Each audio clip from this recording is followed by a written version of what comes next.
on behalf of the Institute for Leadership and Strategic Foresight. Welcome to So You Want to Be the Chief, a podcast for leaders. I often say this, but one of the great things about our technology nowadays is that we can meet up with people who are not even close to us, in proximity anyway. And that's the case here today. I'm talking to Chief Master Sergeant retired Kodi Bailey. I haven't kept up with you, Chief, in a while, so I don't really know when you retired, but it hasn't been too long because you're still a youngster, and your beard, which, by the way, what's up with you people wearing beards, man? Eventually you get tired of it. You know when you're going to get tired of it is when it turns gray, and that should be any moment now. It may happen while we're talking. Good to see you, Kodi. Hey, Chief. How's it going? So I retired in December of 2023.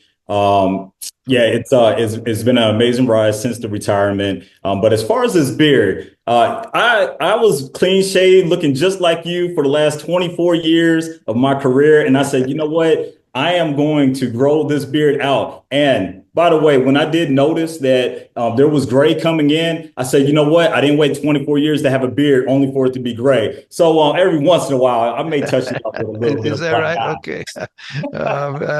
It's funny because, and everybody, I think everybody does it. That's a typical thing because we haven't done it in so many years. That's right. But I tried to, I started to, and my grandkids nixed it. They said, where's our opa? You're not our opa. Go take that off. And I did. And the same thing with the hair. I tried to let it long like I used to when I first came into the Air Force or before I came in the Air Force. And now they said, nope, that's not you. Okay. You develop this identity, even among your family. So you got to live up to it. So anyway, well, congratulations on a great career and having finished it out. And now how's your transition going? I probably need to get someone. I know we have some chiefs out there that are experts in transitioning. Yeah. And I see that on social media. A lot of, people are having trouble with that. In fact, we may talk a little bit about one of them or some of them in one respect. And we all say, and some of those folks have written some books, which is great. Go buy them and read them. But yes. I don't know that we're ever ready. Remember the old saying that you'll know when it's time. That's now, right. With me, it's still not time. I'm not ready to, and I keep telling people, I'm not retired. I'm refired because I got more stuff going on, different stuff going on. But right. But I don't know that you do prepare yourself. You should prepare yourself, especially financially, I think. But emotionally, it's a tough thing, man, because after 20, 30, 30 years, it's like, wow, now my life is totally different, because right. and some people say, don't what is it? Your job is not who you are. Well, that's not true. If you're a real chief, you're a chief. And those things that you've done for so many years, and especially through the military and all, you become that, whether you like it or not, and you may not even know it. But anyway, has it been okay? Are you doing okay with the transition? Yeah, I think so. I think the transition, for the most part, has gone pretty smooth. I have an incredible support system at home as far as my wife, Sabrina, and my wonderful adult children and the ones that are still here in the home with me. So, but there was definitely times of feeling lost. I went straight into entrepreneurship. I didn't have that Department of Defense contracting job or civilian job that I went right into. I went into entrepreneurship, and there was days that it was extremely fast. But then there was also days where I didn't know exactly what to do because there wasn't a system that told me that, hey, it's Monday, you're supposed to have stand up. It's Tuesday, we have a weekly staff meeting. So that wasn't in place. And that's something that made me feel as if I was missing something, or it wasn't okay to just sit inside of your garage and, lift weights or go outside and water the grass. You should be doing something right now. And I've had those moments, but the good thing is I also have an incredible wife that when I was going through it, I was able to explain, hey, this is how I'm feeling right now. I feel like I need to be doing something. And she's like, it's okay for you not to do anything today. Yeah. And kind of calm me down. So I went through that for, the last, 12 months to 18 months. And I think now I finally have the rhythm, the schedule, the sense of purpose again. Right. And with the business, but also my other projects that I've been working on as well to keep me doing what I enjoy doing. That's serving people. Yeah. Now, what business are you involved with now? Yes. So a buddy of mine that I grew up with, Philip Yates, and I started a fintech company, financial technology company called Equiliberty. And it's to walk undercapitalized, under-resourced community members through their personal wealth building journeys and in order to unlock capital along the way as they just, be able to aspire to want to have home ownership, businesses, and other assets in order for them to create wealth. So that's our fintech company. It's scheduled to be released in December of 2025 this year. We're really excited about that. And then on the community side, we focus on entrepreneurs that need access to those resources and those tools in order to help them in their entrepreneur path, in order for them to acquire wealth along the way and build and scale their businesses. So it's been an amazing ride, but again, what am I doing? I'm serving community. Right. And that is not unfamiliar to what we do as chiefs. Yep.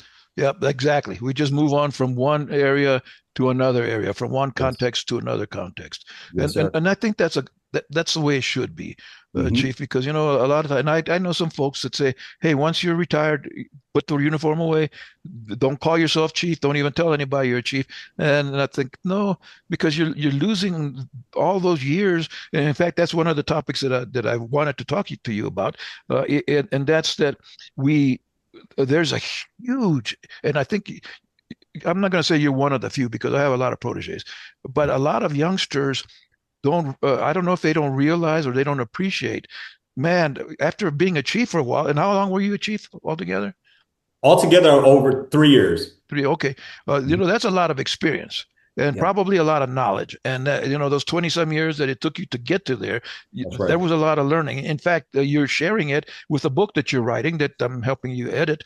It's called Letters to Airmen, which is so far, I'm about halfway. I'm getting there, but it's great stuff. It's great stuff that every young airman should, even the old ones, should read and be prepared for, because I don't know that anybody gets the mentoring that, and especially in my day, I got a lot of mentoring. And eventually, I think we lost so many people that you could barely do the job, much less supervise anyone, and I think it's still that way. Hopefully, it'll change. But anyway, there's a vast amount of knowledge in the old guys, and in my day, I was brought up to touch those guys, man, hang out with those guys, get them to mentor you. Now the word is coaching, but to give you the benefit of what they did and what worked and what didn't work, especially what didn't work. Some of us reinvent the wheel all the time, like, and then the old guy comes and we tried that before, it sucked. Don't do it. Well, you should have told me that before I tried it. But but I don't know. Does that sound like? Is that a cultural thing, Chief? The youngsters seem to, because they have everything in the palm of their hand. Literally, it's like, I don't need you because I can Google it. That's right. It's not the same. And I know you and I have talked about AI. AI is not a person, man. I don't care how smart it is. There's something about that person. And looking at that chief in the eye and having him or her tell you, no, that's stupid. Because I guess AI says stupid, the word stupid. I don't know. I don't use it. I don't trust it. So. Sure. So is it a cultural thing? Yes, I think it is. I think it is. Youth today have access to that knowledge at, the in the palm of their hands. I do think that there's a little bit of pride that comes with today's generation because they're smarter, more equipped, more capable than any of us, growing up. I see it. I have young adults that they have it as well. But I do think that there's probably a generation of chiefs that, did not make themselves available enough to our younger airmen in order to see that touch, right? What you experience and what I experience, I imagine that the next chief probably has a little less of that contact, that physical contact with chiefs today. We hope not, right? But I can make that assumption, and maybe they'll come back and bite me. But as far as what youth can get from us older chiefs and just people in general is that experience, right? That personal experience of, walking through, the ranks or walking through situations that, it all leads to perspective. I used to have one of my, favorite walks of life or knowledge that I possessed is I made sure that before I made any type of decision, I talked to three people, right? It's someone that you trust, a mentor, and the last part was my mother. It's someone that had nothing to do with the Air Force, but she always wanted to make sure that my best interest was going to be represented, and make sure that she always had my back. And those people, those three people will give me perspective. At the end of the day, we're going to make the decision for ourselves. But it was nothing for me to sit there and ask a mentor or a peer or even a younger member of the service. What do you think? Right. In order for us to be able to move forward with any type of decision. So I think it's a challenge for leaders today to be able to establish those type of relationships where it's a trusted relationship that goes both ways, where airmen can continue to reach out even beyond retirement. I still get phone calls today from young airmen, those that are senior airmen, staff sergeants, as well as the older ones, like my newly selected senior master sergeants, and those that I know for a fact that we prepared to be chiefs. So it happens, but if there's only 1% of enlisted force that makes it to chief, then as we retire, there's probably even 1% of those that you connected with and have relationships that are even willing to reach out. So we just got to be there when they do. Yeah, and I guess and I don't guess it is so, Chief, that it's a mutual thing. Yes. Because and I know some of the like crusty old chiefs who had their way of expressing themselves that was not necessarily the most positive way. And I tell this anybody that I coach or I talk to, you have to speak in their language, not our language. We could say things a certain way, and that sometimes we say get away with it, but it's not about getting away with it. It was our vernacular. That's how we spoke, and we understood those terms because that's the way we talked.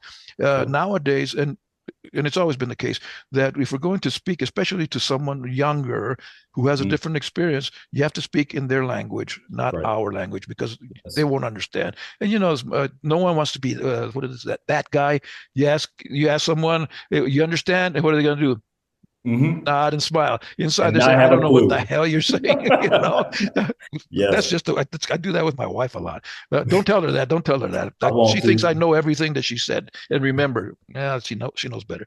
But you mentioned a question, Chief, that is very, really powerful. I think probably the most important question as a leader, a chief, a boss. I don't care the term that you use. What do you think? When we ask someone, what do you think? Now, you got to ask it with sincerity, or else don't ask it because people can see through you.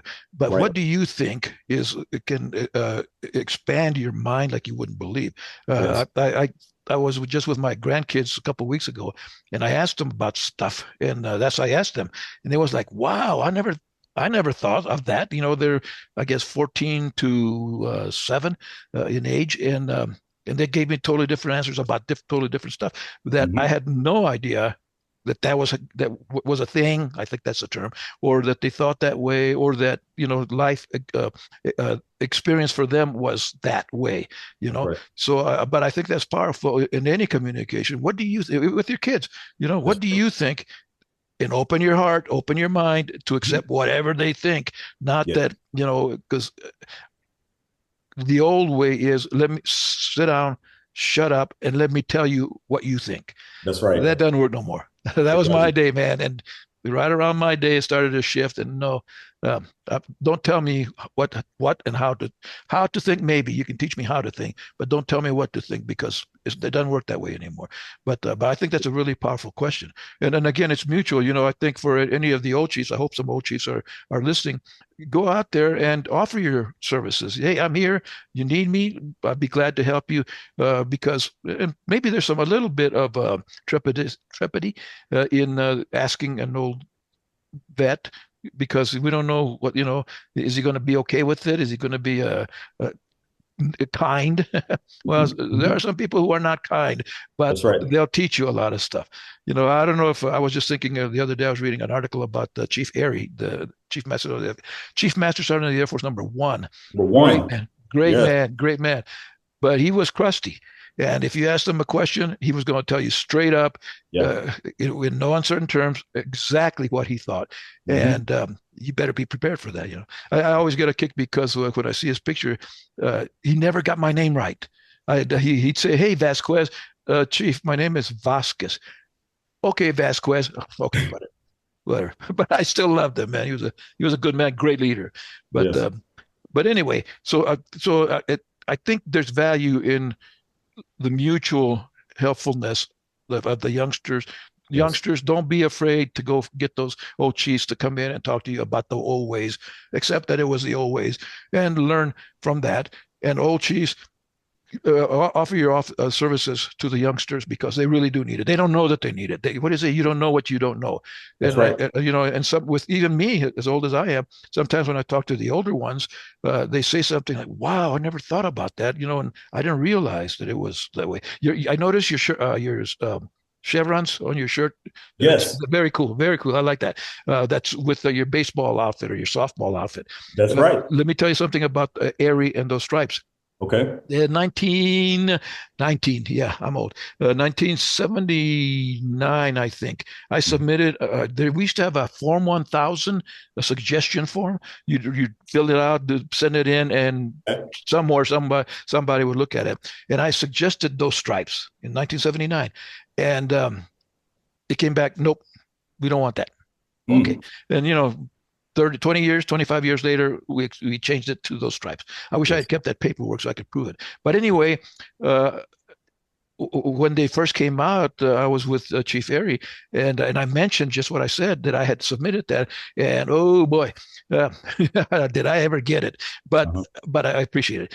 And he told me, the whole service has the wrong idea about these stripes, because the idea of those, as you know, Chief, is that the top three are above, right? That's right. Right. And he said it was the top three never meant master, senior, and chief. The top three was the top 3%, senior and chief. That's why those two were above, because it was the top 3%, not the top three ranks. Which that made perfect sense to me after he explained it. And I don't know if anybody even knows that or has ever written about it, but that's the case. It was the right way, the old way. Now we would have a fit if we wanted to go back to those days, I think. I don't know. And I still have those stripes just in case. Okay. Just in case we go back to that, and if I get recalled. Hey, if you have a couple of pair of them, go ahead and send one over to me, Chief. I learned something new today. Yeah. I think I do somewhere. But anyway, so in your recent experience, Kodi, what do you think chiefs really need to focus on right now to be real good leaders, effective leaders? Yeah, I think it goes back to one, humility. That's something that you speak about and have for over decades now. And I really think that it's the humility of a chief that allows us to approach life with curiosity, approach our airmen with curiosity, approach our leadership and the mission with curiosity, because you don't know what you don't know. We talk about that. And oftentimes, one of my favorite quotes that was given to me by Chief Master Sergeant Clayton Moore, retired, one of the old guys that, grew up way back in the day. He said, "I didn't know because I didn't ask." Right. And to ask, it just comes down to humility. Right. For you to just step out beyond your comfort zone and say, "You know what? I don't have the answer," or I just encourage people with thoughts. And then, like I said, they go out and ask someone what's going on inside of your unit. What's, just learning about, if I'm a young airman, that's one thing that I will say, that with humility, I never was shy to ask the question why, why something was important, why we were doing something this way. And then with that understanding, I think one thing that a compliment I've received ever since I was young is that I always knew the bigger impact, right? The bigger impact on what we do, why we do it, how we do it, and how it connected to the entire mission of the Air Force. And then beyond that, the Department of Defense. And then beyond that, right, the Constitution. So understanding that it takes humility to ask those questions, I think that's what it takes to be an effective chief. I would also say that a chief needs to understand his or her charge, right? We're given a lot of authority when it comes to the charge that we have, and it's twofold. And you speak on it when in your book. So you want to be the chief. You speak on we have two bosses, right? And that boss is your leadership chain, right? That commander that you serve with, whether it's a flight commander, whether it's your supervisor, but that officer in charge, then you owe that individual a bit of you, right? You got to understand things that you got to take care of him or her in the position. You got to be able to support them, support the mission, provide input into what that mission is. And provide perspective of the other person that is a part of your charge. And that's the younger airman. You got to be a listener. You got to be someone that is available to those airmen in order for them to build on that trust that we're talking about so they can share information that's pertinent to getting the job done and ensuring that you have the resources, the tools, and everything that it takes for those airmen to do the mission at the most highest level of excellence. So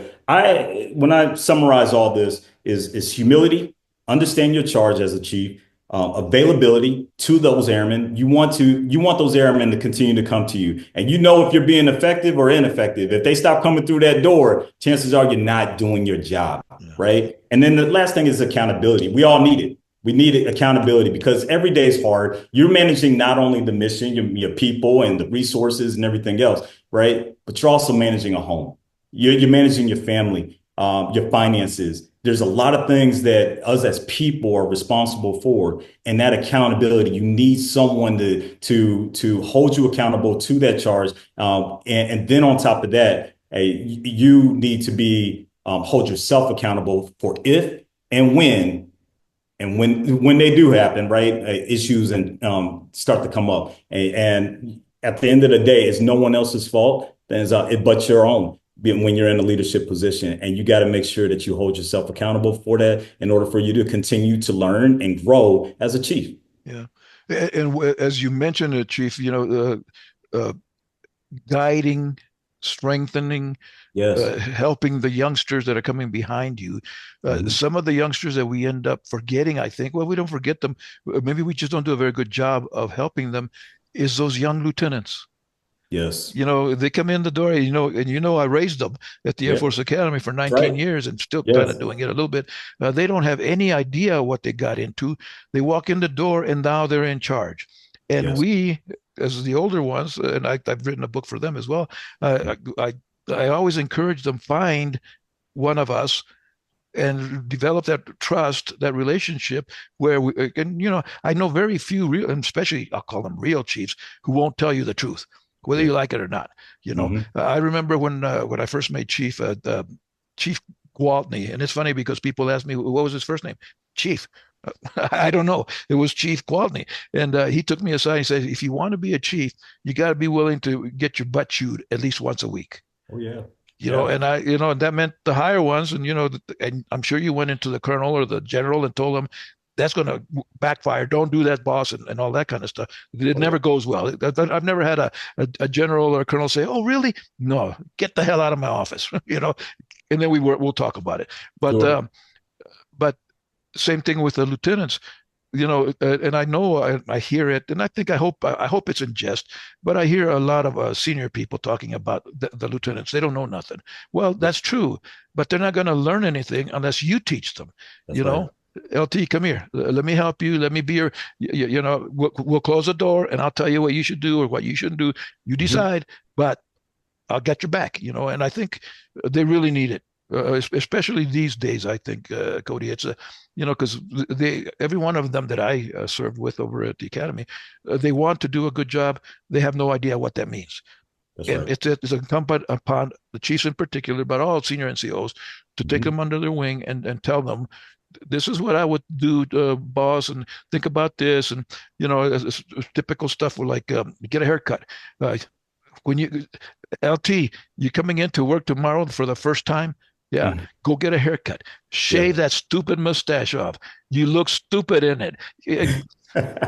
Well, again, does AI say stupid? I don't know. But anyway, those things, because they don't know. They just don't know, and they're always. I think most of them are going to try to do their best, but they have no idea what that is. So I think as a good chief, as a good senior NCO, go find, and you can find them. They're at the BX with their big eyes, like, what the hell is this? It looks like a big Walmart, but not really. Chief, I'm glad that you say that because, again, when we talk about airmen, right, and especially when I speak, it is big airmen. And it is to include our officers and our civilians that work under us as well and work with us. So, some of my probably favorite, old chief stories is definitely coming up the ranks is the time that I've spent with officers. Like you said, behind closed doors, where there's a little bit of some humility on both sides to ensure that one, a officer doesn't look like he has egg on his face, or we're having a mission, and I got plenty of cyber warfare type of stories sitting on crew where an officer may not be totally engaged in the mission, and it's going on. We're 24/7 operations, and then what ends up happening is, hey, a mistake. And now all of a sudden, because of you not being engaged or you focused on whatever it is, something else, a distraction, and you're not being present, right? Now it's everybody else's fault, right? Yeah. And then that accountability is not there. That ownership of the mission is not there because of lack of engagement. So I've had those behind the doors conversations with our officers as early as, staff sergeant, right? Yeah. Yeah. And there was a lot of button heads. So it's like, it's not just the chief's responsibility. It's not just the senior NCO's responsibility.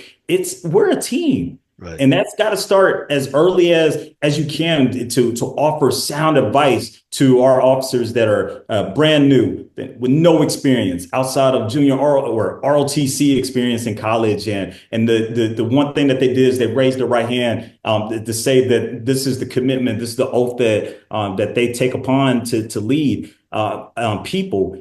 And I was continue to just say to those officers is show that humility, be open from the very beginning. And when you are, you will find yourself in that position of leadership and those positions as commanders. You'll be in a better position to best take care of people and to take care of those resources and to be everything that we know that a chief wants to be, right? And has to be, is that humility, understanding your charge, and take care of the mission. Yep. So, I think it's important, but it doesn't start just as a senior NCO. Yeah, it starts as soon as you lay eyes on those brand new officers. Yep. Well, thank you, Chief, for taking the time. I know you got to go out and play golf because that's what your retired chiefs do until your hips go, and you'll understand that when it hits you, brother. I guarantee you. But again, thank you for all of your service, you and your family. I know it always takes the family doing it together, right? And I wish you all the best of luck. The book is called Letters to Airmen. Letters to Airmen. And God willing, we'll have it out maybe at the end of June, the 1st of July. It'll be coming out pretty soon. And what I read of it so far is pretty good, man, for a youngster. The good thing is, and it's obvious in what you've written, you listened to a lot of us old guys like Tap and all of those guys that were young when I was old. Yes. No, I ain't old. I'm bold. I'll keep saying that. Yes. God bless you, Chief, brother, and you take care of yourself, man. All right, Chief. Before I go, if you don't mind, just another minute or two. One, I wanted to just say thank you. Thank you for giving me an opportunity to be on your show. Thank you for continuing your charge, continuing to be the mentor for all of us for many years. This book right here was given to me back in August of 2012. Right, that's a long time. You're old.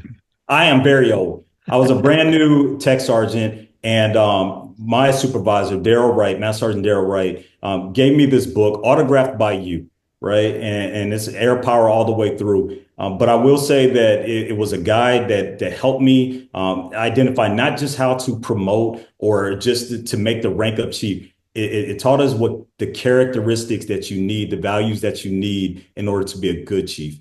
And I believe that that is what helped me all those years. And I listened, I paid attention to it. And I just wanted to say thank you again for pouring into us. And also you'll see a very similar approaches to even letters to airmen. As those personal stories that I have in order to build on growth, resiliency, and service. And I believe our young airmen need it, but at the same time, the older ones do too. We need those reminders. We need those stories in order for us to be better leaders, better followers, and better airmen. Thank you.